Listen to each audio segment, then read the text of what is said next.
all due respect, I want to bring up my friend, Senator Greg Ball. Senator Ball! How's everybody doing, okay? Yeah!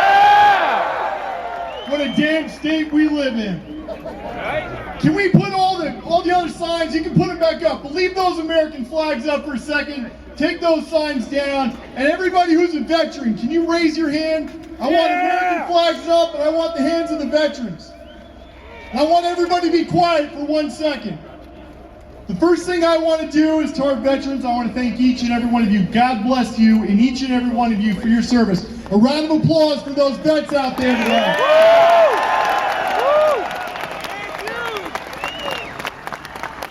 Now I know you Coast Guard and Air Force guys like me are starting to take your hands down. Put those damn hands back up for the veterans. Everybody be quiet for 1 second.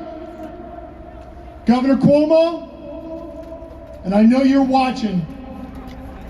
The only guy that watches his poll numbers more in this state than Governor Cuomo is Chuck Schumer. Governor Cuomo, everybody 1 second. Governor Cuomo, look at the hands that are up today. You're turning World War II vets, Vietnam vets, the folks that returning from Iraq and Afghanistan, you're turning these men and women into criminals. Shame on you!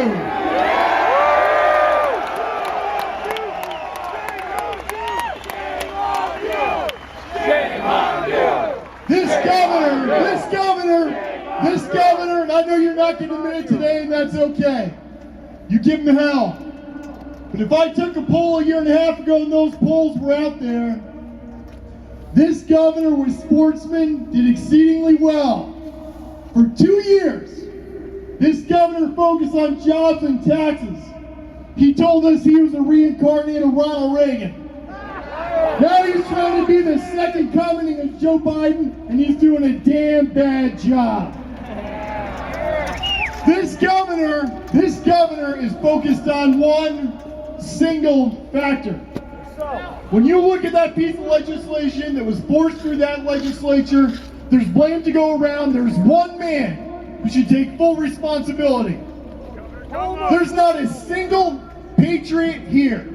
And I can tell you that I have never felt safer in this Capitol than right now. And I know the state police protecting us today would say the exact same thing.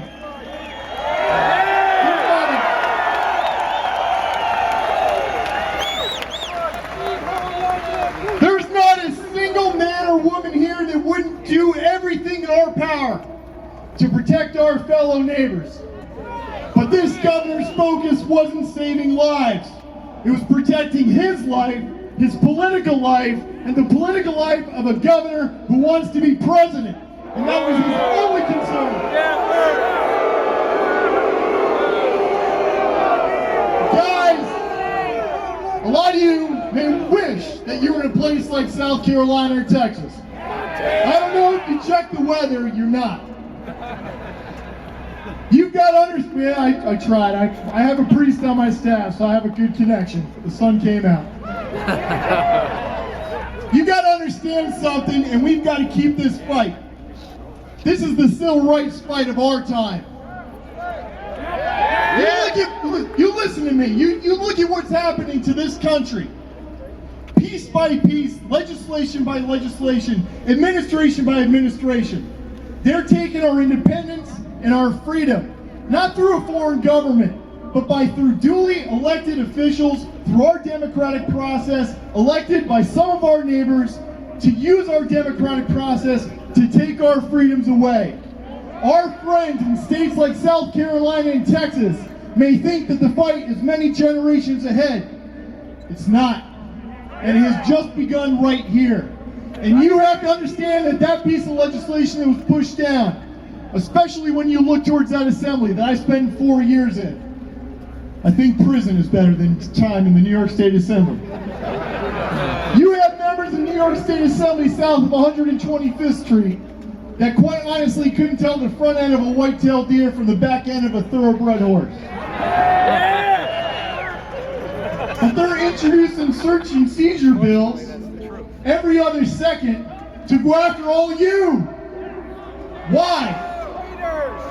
I need you to listen up, and I'm going to get out of here because I need you to understand this. You've got to understand that we live in a state where the vast majority of people, especially in the assembly that serve in that legislature, they would rather turn all of you into criminals and go after you than go after the real criminals, because they view the thugs using illegal guns that are killing kids every day. They view them as the victims. They view you as the problem. And that is what you are up against in this state. You are not here to fight for you. You are here to fight for generations ahead throughout this country, for your sons, for your grandchildren, and for this country. Because if we lose this fight, we will have lost this country. We've got to stand together, and you've got to make sure that we work with our neighbors and we wake them up to this reality. I promise you this. This is a tough, disgusting, nasty business, and I don't know how long I'm going to be in politics. But as long as I'm in politics, I will stand shoulder to shoulder with you, and I will fight with you until hell freezes over, and then I'll fight on the ice.